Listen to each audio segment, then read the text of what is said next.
سورۃ الرحمن کا حاجت کے لیے طاقتور وظیفہ۔ سورۃ الرحمن اللہ تعالیٰ کے سب سے خوبصورت کلام میں سے ہے جسے عروس القرآن بھی کہا جاتا ہے۔ اگر کسی کی کوئی خاص حاجت ہو تو یہ سورت بہت بابرکت ہے۔ سورۃ الرحمن کا وظیفہ حاجت کے لیے سب سے پہلے باوضو ہو جائے، 2 رکعت نفل حاجت کی نیت سے ادا کریں۔ نماز کے بعد درود پاک 11 مرتبہ پڑھیے، پھر سورۃ الرحمن 1 مرتبہ مکمل توجہ اور عاجزی کے ساتھ پڑھیے۔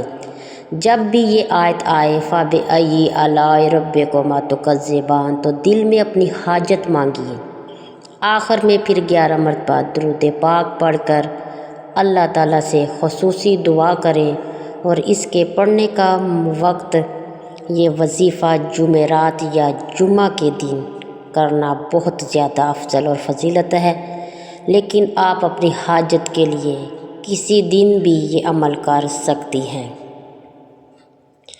اس وظیفے کے لیے خاص ہدایت: کم از کم 7 دن تک یہ مسلسل عمل کریں، دل کی پوری توجہ اور یقین کے ساتھ دعا کریں، انشاءاللہ تعالیٰ آپ کی جائز حاجت پوری ہوگی۔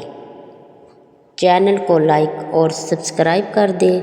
مزید ویڈیوز کے لیے ہمارے چینل کا وزٹ کریں۔ شکریہ۔